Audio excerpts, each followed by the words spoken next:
everyone. Thank you for the introduction. My name is Ashley Edwards, and I'm a research scientist at Uber AI Labs. The focus of this talk will be on an imitation from observation approach that I worked on during my PhD at Georgia Tech. So imitation learning is an approach for learning from states and actions from expert demonstrations. For example, maybe I want to teach a robot to play boxing by showing it how to move all the different positions on a joystick. But the world consists of a lot of data that would be really interesting to learn from that doesn't involve me having to show the agent how to do every single possible thing. So let's say, for example, I wanted to actually learn to imitate by looking for a video of someone playing the boxing game online. In these sorts of settings, I don't actually have access to actions. And so if we're interested in imitating when we don't have access to actions, we can use an approach known as imitation from observation. So this is an approach that allows us to learn from state observations only. And there are a couple of different ways that we can do this. One of them is to learn a dynamics model. So given a video, we can act around in the agent's environment and have it take different actions and try to infer what the dynamics model was. And then once we learn that dynamics model, we can try to infer which actions were taken in our video. Another thing that we can do is learn a reward function. So we can learn a goal detector that says, is the agent at the goal? Or we can learn some other sorts of reward functions. And then we can train reinforcement learning using those different kinds of approaches. The problem with both of these techniques is that it typically requires a lot of environment interactions. So if we want to learn a model of our dynamics, that's going to require us to take a lot of different actions in our environment. And if we want to train a reinforcement learning agent, again, we're going to have to act around in our environment a lot in order to learn a value function. So during this talk, I'm going to talk about how we can learn value functions rather than reward functions directly from observation. And then I'm going to talk about how we can learn policies without actually having to learn a value function at all. So the first work that I'm going to talk about is perceptual values from observation. So in this approach, given a video or a sequence of state observations, we're going to try to learn a value function. And then using that value function, we're going to train a reinforcement learning agent. But the important thing to note is now we're learning a value instead of a reward function, which will give us more of a shaping signal in order to train our agent more quickly. So let's assume we have some sort of demonstration like this. Let's say we have a robot and we want it to get to the end of the hallway. So how can we define a value function for something like this? And remember, again, we don't have access to the actions, the reward signal, or anything like that. And typically when you want to learn a value function, those are the things that you need to have in order to learn that value function. Well, one thing that we do know when we get a demonstration is that when we get to the end of a task, that's basically like what we wanted the agent to solve. So if I have a video, we can sort of assume, unless our demonstrator is sort of terrible, that the task has been completed within that video. So we might say, okay, well, I have my video. Let's give my agent a reward of 1 when it reaches the end of that video. So we can say when it's in that state, it should get a reward of 1. And again, we could do something like reinforcement learning just from a signal, but in a difficult task, it might be hard to train an agent using that sort of signal. So one other thing that we can say is, okay, well, what should I get, or what kind of value should I give in the beginning of a task? So one thing that we do know is how we can actually define values. So our value function is described as the sum of discounted rewards over time. And because we know that at the end of the video, the agent should get a reward of 1, I know basically how far away I am from the end of the video. I'm basically t steps away. And actually, does this work? It doesn't. I would point at things. Sorry, I won't point. Basically, we know that we're t steps away. So we can give our agent a value of gamma to the t minus 1. And this is basically coming from our sum of rewards that says my value is going to be my reward plus my discounted reward plus my next discounted reward, etc. Because we're getting a bunch of 0 rewards until we get to the end, we know we can define our reward function or our value function to be gamma to the t minus 1. Oh wow, this is thank you. I feel powerful right now. Okay, awesome. Right, and so now if we want to define our values for any intermediate step, or more generally, when we're at the tth step, we can basically say that my value function is going to be gamma to the big T, which is the length of my video, minus t, which is my current position, which is just saying my value is going to be based on how far away I am from the goal.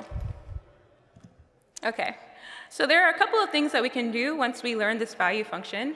The first thing, so if you do reinforcement learning, you're probably familiar with this formula, which is just basically saying, what is my value for being in a state, assuming that I take a particular action. One problem with this is that it requires us to do something called bootstrapping. And so when we're making these estimates, we have to use our current estimate in order to make the updates, which can make things difficult. But because I've actually learned a value function, I already know what this quantity here is. And so I can just replace that bootstrapping step with my learned value function. One other thing that I should point out is that because we're learning, because we have a sparse reward problem, which means that we only assume that the reward is 1 once we reach the goal, we can just basically get rid of that here, and this will become our update rule, and we can use this to train reinforcement learning problems. One other thing that we can do is use that value function to replace our reward signal. And so this is something known as a potential-based reward function, but basically what this is saying is that we can just plug in my value function as my reward signal and then do regular reinforcement learning with this. Okay, so we tried this out in a couple of different environments. The first environment is something called the maze environment, where you have a blue object that needs to navigate to a green object. And we're basically, in these first experiments, I'm just going to talk about what do the values that I learned look like. And then in the next experiments, I'll talk about can these values be used to train reinforcement learning agents. So I trained the value function in 1,000 demonstrations, and I tried it out on different sized mazes, and I wanted to basically see, am I able to generalize to a new maze that I haven't seen before? And so this is what the results look like. So you can see basically here, if you look around where the goal is, the values of the agent in different states decrease as you get further and further away from the goal. And so that's pretty much the sort of thing that we want to see when we're learning a value function. Okay, the next experiment was in this liquid pouring task. So in this task, you basically have humans pouring different kinds of liquids in different settings. So you can see basically like you're pouring like milk and Coke or whatever, and you have a lot of different cluttered environments. And again, what we wanted to see is if we trained in these environments, would we be able to predict the values of being in completely unseen environments before? So in this case, we trained with only 10 demonstrations, and we evaluated in a different setting. So this is what the results look like. So you can see here, this is time, and this is the value as you go further along in the video. And you can basically see that our values increase over time, which is, again, the sort of thing that you want to see in a value function. And the final results that we did for this problem was training reinforcement learning agents. And so in this task, we evaluated within the coin run environment. And so in this task, you have an agent that needs to get to a coin. This is a platform game. And this environment is procedurally generated. So basically, you have like randomly generated backgrounds. The color of the agent changes. And again, we're interested in, are we able to generalize if we learn a value function, again, from only videos of someone performing tasks in these environments, will we be able to predict the value in an unseen environment? And now we're going to use those values to actually train reinforcement learning agents. So this is what the results look like here.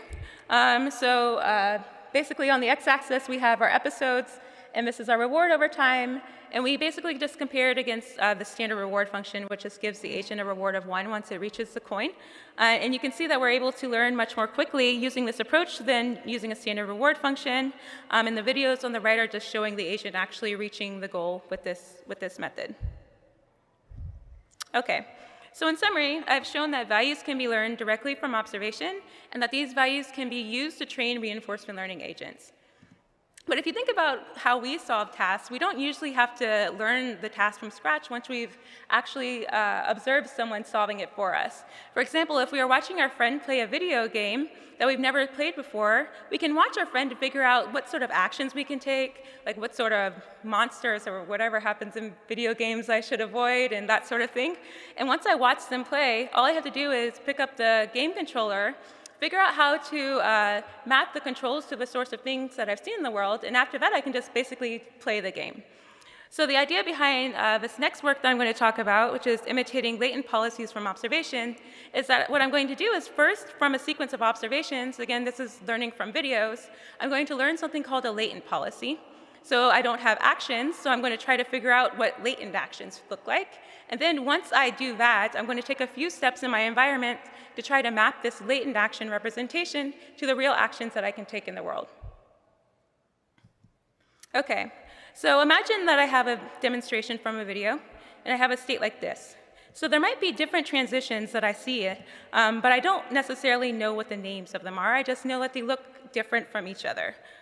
So this is what we're defining to be a latent action. So these are things that have caused my transition to occur in my data.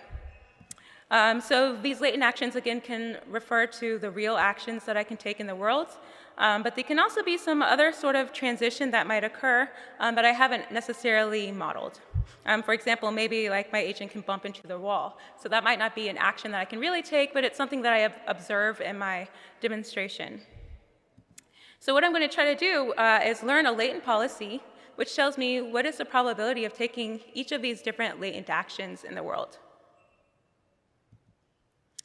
So the first step that I'm going to do is, given a sequence of observations, try to learn this latent policy. So I have here a neural network that's trying to learn this. So given a state, what it tries to do is predict the next state given one of my latent actions. And I should point out that these latent actions aren't actually learned. It's a hyperparameter that I assume that I know. So maybe I can start off, let's say I have k actions. I'll say I have k latent actions. So given one of my latent actions in my state, I try to predict the next state. And then what I'm also going to try to do is predict what is the probability of each of these latent actions occurring, and that's what I'm calling my latent policy. Okay, so let's say I have a demonstration shown here. What I'm first going to do is try to learn a generative model that tries to predict each of these next states. So this is basically showing all of the different transitions that my latent model might try to predict.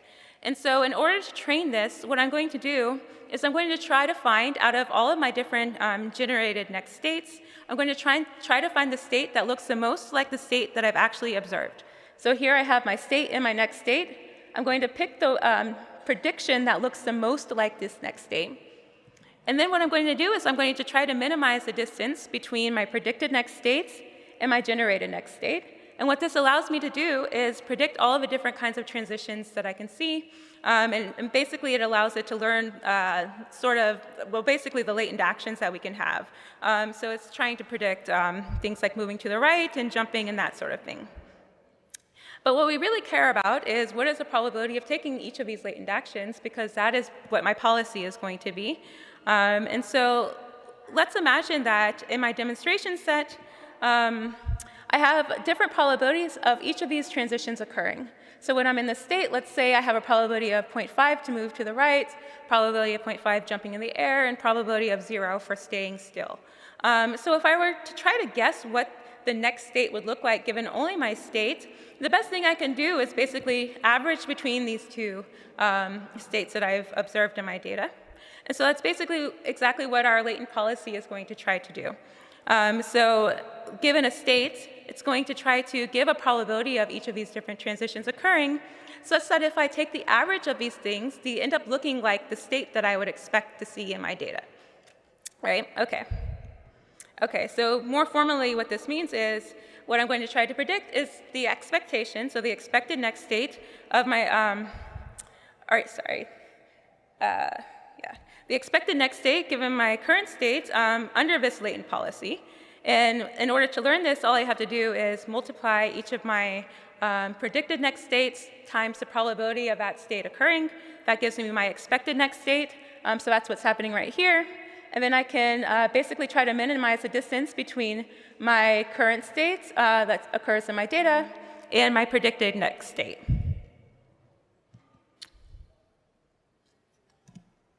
All right. So after I learn that, what I have to figure out how to do is correspond these different latent actions to the real actions that I can take in the world. So again, I'm going to learn a network, but this step here is going to be where I'm actually taking actions in the environment. The previous step was only learned from the videos.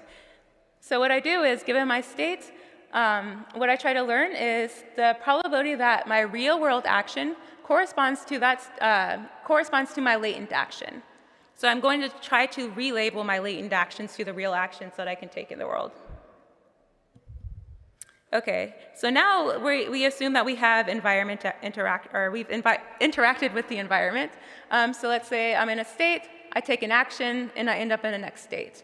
So now what I'm going to try to do is correspond these real actions that I've taken in the world. Remember, again, I'm actually interacting with my environment now.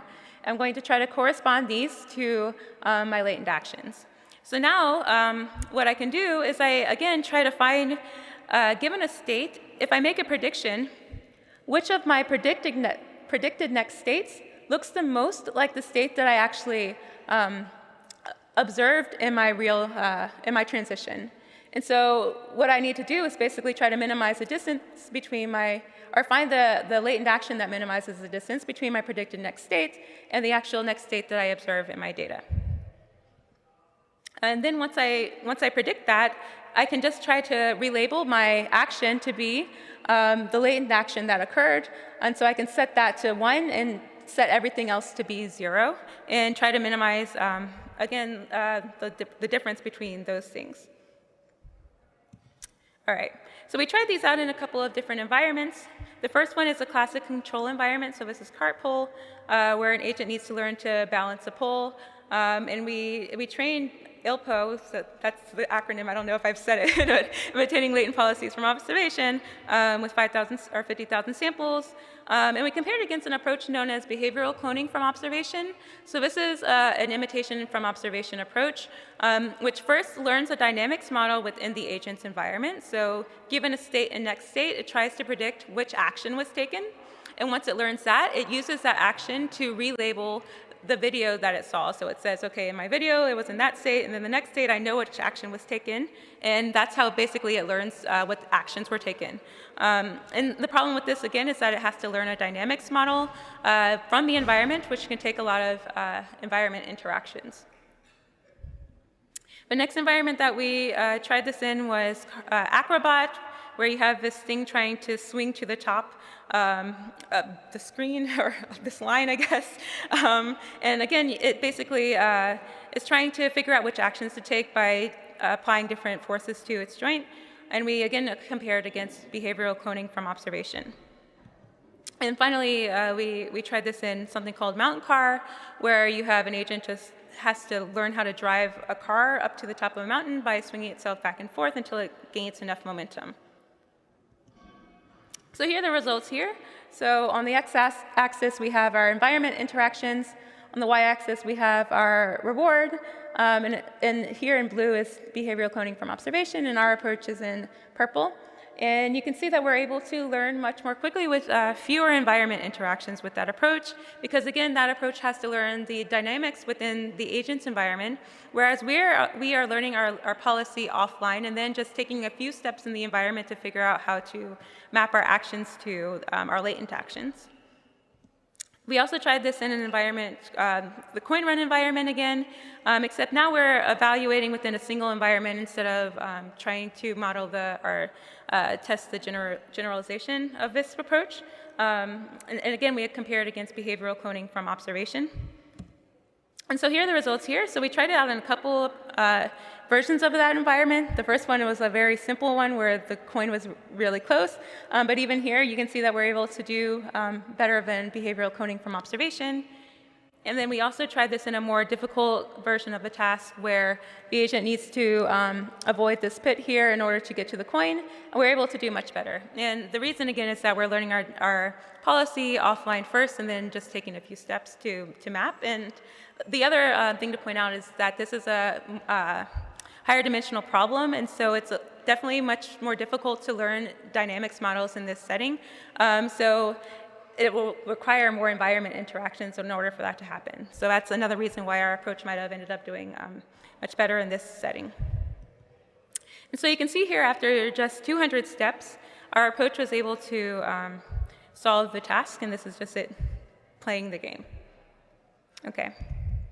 So in summary, I've shown that values and policies can be learned from observation, that these can be used to train agents to imitate, but future work would entail, I think the thing that I'm actually the most excited about actually is trying to train agents to learn across environments rather than having them learn only from the same environment. And there are definitely approaches that have worked on in this area for learning to train like robots from humans and that sort of thing. So I think the future work would involve trying to do this in a more sample-efficient manner, maybe using the types of approaches that I talked before.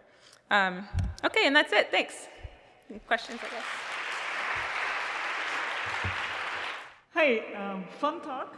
And so I was thinking about this book I read as you were talking called The Inner Game of Tennis. And Sorry, can you repeat that? Or the book is called The Inner Game of Tennis. Oh, okay. All right. And what it's trying to say is, you know, there are a couple of schools of thought on feedback. One school of thought says negative feedback is not good. Try to do positive feedback. And this book makes a yet third argument. It says you don't need a coach. You just need to have like your sort of the lizard brain or the physical plan to do the job. So I guess what I'm wondering about is this. I think there are a couple of things. One is, what is, you know, reinforcement learning feels like a kind of thing where maybe feedback is negative that comes our way, and we say, don't do that, go fix it. Have you thought about what positive feedback would look like in the context of reinforcement learning? Yeah. And then related, your learning from observation feels like what the inner game of tennis is actually telling to do, so that is interesting. Yeah, good question. So actually, typically, or often in reinforcement learning problems, you actually do give the agent positive feedback. So many tasks give you a positive reward if you're able to solve the task. And it's definitely true that if you give it negative rewards, it actually usually just ends up doing nothing to avoid those negative rewards. So I think for the most part, positive signals have been used in the field. And I guess your second question was, actually, can you repeat it? Sorry. So I think what is, like, you know, the actor-critic model is like the